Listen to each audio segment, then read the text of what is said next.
소액으로 부동산 경매 시작하시려는 분들 많으실 겁니다. 가진 돈으로는 딱 한 번밖에 낙찰할 수 없는데 유튜브 보면은 이 빌라도 좋다고 하고 지방 아파트도 좋다고 하는데 도대체 나는 소액 투자로 뭘 해야 될지 모르겠다라고 하면 영상 끝까지 시청해 주세요. 안녕하세요. 경매 쉽게 알려드리는 경월쌤입니다.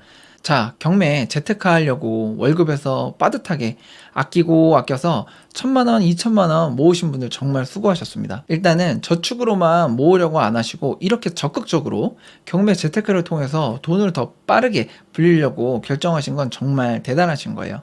그렇잖아요. 경매라는 게 일반적으로 제 주위에서도 제가 도와준다고 해도 경매 자체라는 걸 무서워하시는 분들이 꽤나 많더라고요.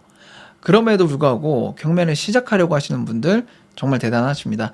자, 그럼 일단 시드머니를 모았는데 유튜브를 보니까 어떤 분은 많이 남으니까 빌라가 좋다고 하고 또 어떤 분은 그래도 지방이라도 아파트를 입찰을 해야 된다라고 하시는 분도 계시잖아요. 그래서 많이 고민스러우실 것 같아서 이번 영상을 준비했습니다. 이번 영상은 만약에 저라면은 다시 돌아간다면 어떤 물건을 낙찰해 볼까 고민해보고 찍는 영상이니까 끝까지 보시면 정말 도움이 많이 되실 겁니다. 제가 어떤 물건을 낙찰받을 거예요 그렇게 말씀드리려면 빌라와 아파트의 각각의 특징에 대해서 설명드리면서 말씀드리는 게 좋을 것 같네요. 쉬운 이해를 위해서 소액으로 투자할 수 있는 낙찰가 기준을 알려드릴게요. 낙찰가 기준으로 1억 선에서 투자해 본다고 가정해 볼게요. 사실 소액 투자 기준으로 낙찰가 1억도 작은 금액은 아니죠.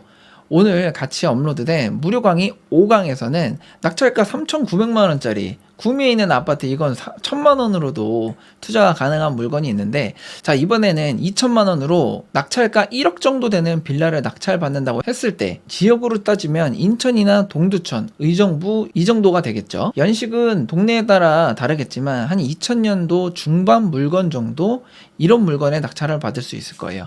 각각의 투자 금액은 감정가 대비 낙찰가를 얼마나 저렴하게 받았는가에 따라서 대출 금액도 다르게 나오거든요. 참 대출에 대해서는 오늘 업로드된 무료 강의 5강 보시면 마스터하실 수 있을 겁니다.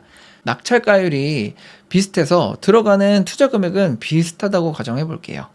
자, 그럼 빌라와 지방 아파트 어떤 투자가 더 유리할지 첫 번째 비교는 바로 매도의 수월성입니다. 어떤 게 더 잘 팔리냐인데요. 여러분들이 생각하시기에는 그래도 비교적 인천이나 의정부 이런 수도권 빌라가 잘 팔리실 것 같으세요? 아니면 지방 아파트가 더 잘 팔릴 것 같으신가요?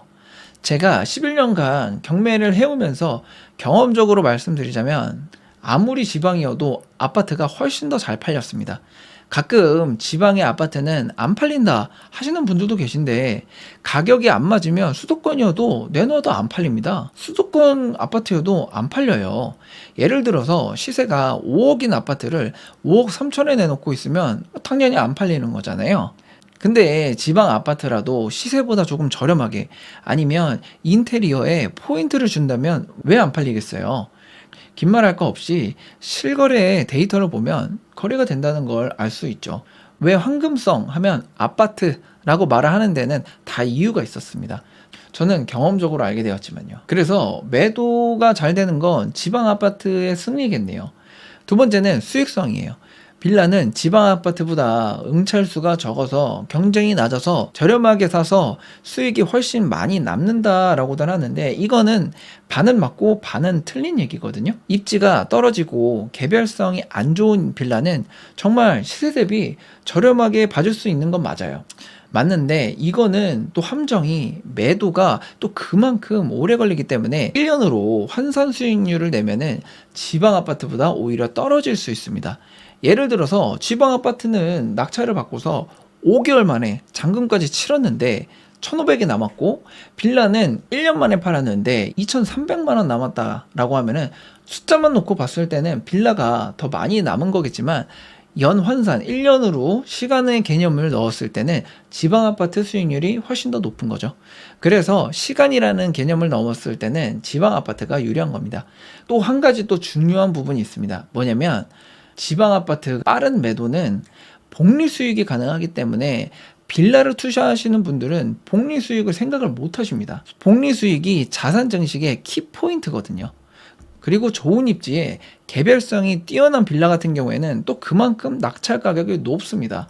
그래서 정리를 하자면 경홀쌤이 다시 돌아간다고 하면은 소액으로 경매한다고 하면은 지방 아파트 입찰할 것 같습니다.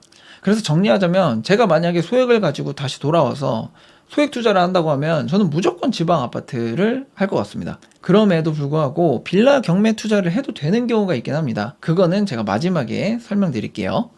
근데도 여전히 수도권 빌라가 지방 아파트보다 응찰자분들이 많이 몰리는데 왜 그럴까요?